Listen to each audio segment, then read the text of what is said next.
Mamma mia, salut les amis et bienvenue dans cette nouvelle vidéo. Nous allons continuer notre TP sur le raccourcisseur d'URL. Dans cette vidéo, comme promis, on va s'intéresser à la notion de validation de notre URL. Ok? Parce que comme on l'a vu, pour l'instant, on peut mettre n'importe quel Mitsubishi et il va tenter de shortener ce Mitsubishi là. Comme je vous l'ai dit, au niveau de Laravel, il y a toujours plusieurs moyens de faire quelque chose. Donc par exemple, pour la validation ici de nos données qui proviennent de formulaires, vous avez ici plusieurs méthodes pour le faire. Vous pouvez par exemple utiliser ce qu'on appelle le validator. Il y a une classe validator qu'on va utiliser tout à l'heure. Vous avez également ce qu'on appelle les form requests et ainsi de suite. Mais tout cela va dépendre en grosso modo de vos préférences, mais également du type de projet sur lequel vous travaillez. Ok? Là, vu que c'est une petite application, on ne va pas se compliquer la vie. On va utiliser ici le validator. Mais ne vous inquiétez pas, dans les projets à venir, ok, les prochains TP, on pourra utiliser également les form requests, ainsi de suite. Ok? Donc, encore une fois, votre meilleur ami, c'est la documentation. Vous pouvez aller au niveau de la documentation, chercher validation et vous allez en apprendre davantage. Moi, vu que j'ai déjà fait ceci, je vais pouvoir ici vous faire gagner un peu de temps. Donc là, pas de problème. Si on vient à ce niveau, c'est ici qu'on devait ici valider l'URL. Ça fait beaucoup de ici. On va utiliser ici Validator, qui est tout simplement une façade qui est présente au niveau ici de Laravel. Si on vient au niveau des configs, app.php, on regarde nos alias, vous allez voir qu'on a Validator. OK? Soit dit en passant, c'est très important que je puisse ici vous l'expliquer. Vous voyez que très souvent, lorsque j'utilise les façades, je ne les importe pas. OK? Parce que tout simplement, ces façades-là sont disponibles dans le namespace global. Donc si j'avais mis anti-slash, c'est pareil. Elles sont disponibles dans le namespace global. Mais supposons que j'étais par exemple au niveau de mon modèle, qui est ici url.php. Supposons que je voulais utiliser ici validator. OK? Comme on l'a vu au niveau du cours sur les namespaces, si vous mettez ici validator comme cela, il va se dire que cette classe, par défaut, elle se trouve dans le namespace dans lequel vous vous trouvez. Donc, il va se dire que cette classe validator se trouve au niveau ici du namespace app. Ici, donc on aura ici app validator. Donc, dans ce cas-là, vous serez obligé de dire que cette classe validator se trouve dans le namespace global. Donc, en mettant ici l'anti-slash, cela va vous permettre ici de dire que c'est dans le namespace global. Ou bien vous pouvez tout simplement importer ceci en mettant use validator. Ou un troisième moyen, c'est de faire importer et il va mettre le chemin menant directement ici à votre façade. Si je tente d'importer ceci par exemple, et je choisis ici Illuminate Support Façade Validator. Donc si vous voyez ici façade dans le namespace, vous pouvez importer ceci. Ok? En grosso modo, vous voyez Illuminate Support Façade Validator. Ce sera la même chose qui est présente à ce niveau-là, au niveau des alias. Ok, Illuminate Support Façade Validator. Donc je tenais à le préciser parce que pour certaines personnes, ça peut être bizarre de voir que pour URL, on a eu importé, mais pour Validator ou encore lorsque j'avais utilisé Request, qui est une autre façade, je n'avais pas importé ceci. Le fichier web.php, par défaut, vous vous trouvez dans le namespace global. Vous voyez qu'il n'y a pas de namespace à ce niveau-là. Donc, lorsque vous mettez request, automatiquement, il va chercher dans le namespace dans lequel on se trouve, donc dans le namespace global, et request se trouve bel et bien dans le namespace global. Donc là, il n'y a pas de problème. Mais lorsque vous allez essayer de mettre ceci, lorsqu'on va voir plus tard au niveau des contrôleurs, ainsi de suite, il faudra avoir cela en tête pour ne pas oublier d'importer ces différents Mitsubishi-là. OK? Donc là, trêve de bavardage, on devait ici valider notre URL et comme je vous l'ai dit, on va utiliser ici la façade validator. Elle a une méthode qui a pour nom ici make, qui prend en paramètre ici les données qu'on souhaite valider et également les règles qu'on souhaite utiliser pour valider ces données-là. Déjà, avant de commencer, je vais essayer de pouvoir extraire certains Mitsubishi. Là, pourquoi je l'avais commenté, désolé les gars. Vous voyez que request URL, on l'utilise ici, mais on l'utilise également à ce niveau-là, ok? Donc, ce que je vais faire, c'est quoi? Cette variable URL qui est présente ici, je vais la renommer en mettant ici, par exemple, record, qui veut dire enregistrement. Je vais mettre ici record et je vais mettre ici record. Maintenant, ce que l'utilisateur nous a donné à ce niveau-là via le formulaire, on va stocker cela au niveau d'une variable qu'on va appeler ici URL. Donc, c'est-à-dire que ici, je pourrais remplacer ces deux Mitsubishi-là par tout simplement ici URL. OK? Donc là, je l'ai renommé record. On a ici record. Et là, j'utilise la variable de la URL vu que je stocke ceci au niveau ici de URL. On peut l'utiliser également ici à ce niveau-là. Au moins, ça m'évite ici à chaque fois de mettre request URL, request URL. Libre à vous de dupliquer cela si cela vous convient. OK? Donc pour valider l'URL, comme je vous l'ai dit, on utilise ici notre validator, on utilise la méthode make et on doit donner ici les données. Pour les données, c'est très simple. Vous donnez ici la clé et la valeur. Donc là, on veut valider ici l'URL. Donc la clé, c'est ici URL. Et quelle est la valeur? C'est tout simplement $URL, vu qu'on a stocké ceci au niveau de $URL. OK? Échec est bon. Maintenant, pour les règles de validation, vous avez plusieurs règles. Si vous venez au niveau de la documentation de Laravel, vous allez voir la liste de toutes ces règles-là. Laissez-moi les trouver rapidement. Voici toutes les règles de validation. OK? On peut voir est-ce que ce qui a été donné est un booléen, est-ce que c'est une date, est-ce que c'est une adresse email, ainsi de suite. Et nous, ce qui nous intéresse, c'est cette validation-là pour vérifier est-ce que ce qui a été entré est une URL. OK? Donc, on va donner ici les règles de validation. Pour les règles, c'est pareil. Vous donnez ici le nom du champ que vous souhaitez valider et ensuite vous donnez ici vos différentes règles. Si vous avez plusieurs règles, vous les séparez par un pipe. Donc ici, par exemple, on aura deux règles. La première règle, c'est de vérifier est-ce que le champ ici a bel et bien ici été rempli. Donc, on a mis ici required, qui veut dire que ce champ est requis. L'utilisateur est obligé de le remplir. Et je mets ici le pipe pour séparer ici mes différentes règles, comme je vous le disais. Et ma deuxième règle, c'est ici URL. Donc, pour notre input qui a pour name URL, il faudrait qu'il soit rempli et également qu'il soit une URL. OK? Donc, pour les données, comme vous pouvez le voir, la clé et puis la valeur, c'est URL, URL. Donc, on peut utiliser notre ami compact dans ce cas-là, URL. OK?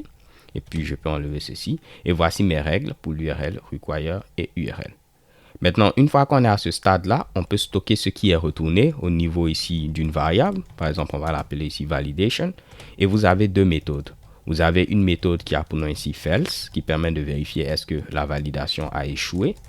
Ou bien vous avez une autre méthode qui a pour nom ici passes, qui permet de vérifier est-ce que la validation est passée au fait. OK? Donc nous, on va utiliser par exemple ici false. Et puis on va mettre ici and dump de false. Un truc comme ça. Ou bien failed. Donc là, ce qui se passe, c'est quoi? Il va valider maintenant. Donc, il n'y a pas de dollar ici. Désolé, les gars. Il va valider ici notre URL. Vérifier est-ce que ça a été rempli et est-ce que c'est bel et bien une URL. Dès que l'une de ces règles échoue, alors on va venir au niveau de false. Donc, il va afficher ceci. OK? Je vais mettre dans le cas contraire. On va afficher ici success. Donc, si je viens à ce niveau et je tente de ne pas remplir cela et je fais ici short URL, vous voyez, on dit failed. Parce que là, à ce niveau-là, on n'a pas rempli. Si je remplis également et que je mets info Mitsubishi qui n'est pas une URL, vous voyez ici failed. Mais si je remplis maintenant avec une bonne URL, par exemple ici ceci.com, vous voyez, on nous met ici success. OK? Donc là, cela fonctionne, mais moi, je vais vous montrer un autre Mitsubishi. En lieu et place de stocker cela au niveau d'une variable, donc par exemple ici, on aurait pu faire ce qu'on veut, rediriger l'utilisateur avec un message, ainsi de suite. Mais on va utiliser ici une méthode qui a pour nom ici validate. Et je vais vous expliquer dans quelques instants à quoi elle sert.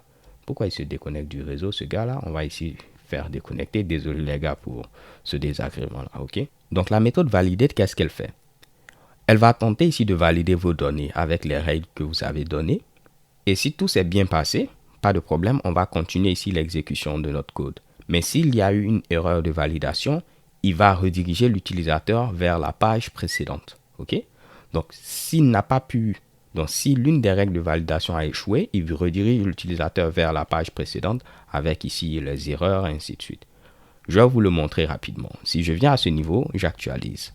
Je vais mettre ici, je ne vais pas remplir par exemple. Vous voyez que là, ça va échouer. Donc, avec validate, il va nous rediriger vers la page précédente. Donc, c'est cette page en question. Et vous voyez qu'on est redirigé ici. De même, si je mets info Mitsubishi, cela va échouer. Donc, il va nous rediriger vers la page précédente. OK?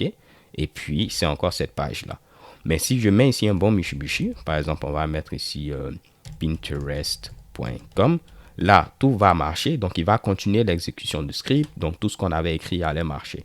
Bon, là, on nous dit qu'on a une erreur au niveau de URL à la ligne 17. OK? Donc, je viens ici à la ligne 17. Oh, désolé les gars, j'avais mis ici validator. Quand je vous expliquais, je ne l'ai pas enlevé ceci. OK? Donc, on va revenir. Je vais valider et vous voyez que tout s'est bien passé maintenant. Donc, c'est très intéressant d'utiliser alors ce validate là parce qu'il nous redirige vers la page précédente. Mais ce qui sera intéressant, c'est au moins d'afficher des messages à l'utilisateur pour lui dire « Ok, mon gars, à ce niveau-là, cela est requis, mais tu n'as pas rempli, ainsi de suite. » Ce que vous devez savoir, c'est qu'au niveau de toutes vos vues, ok, Laravel vous donne accès à une variable globale qui a pour nom ici $errors. Et $errors va contenir l'ensemble des erreurs. Donc, on vient au niveau de notre vue welcome.blade.php qui affiche notre formulaire. Et je vais faire un petit dump de $errors. OK? Vous allez voir, au niveau de $errors, pour l'instant, on n'aura rien parce qu'il n'y a aucune erreur. Donc, vous voyez que c'est vide. Mais si je valide ceci, vous voyez, on a maintenant un Mitsubishi. Et voici l'erreur de validation. On nous dit tout simplement à ce niveau-là que l'URL, OK, ce champ est requis. Donc, le champ URL est requis.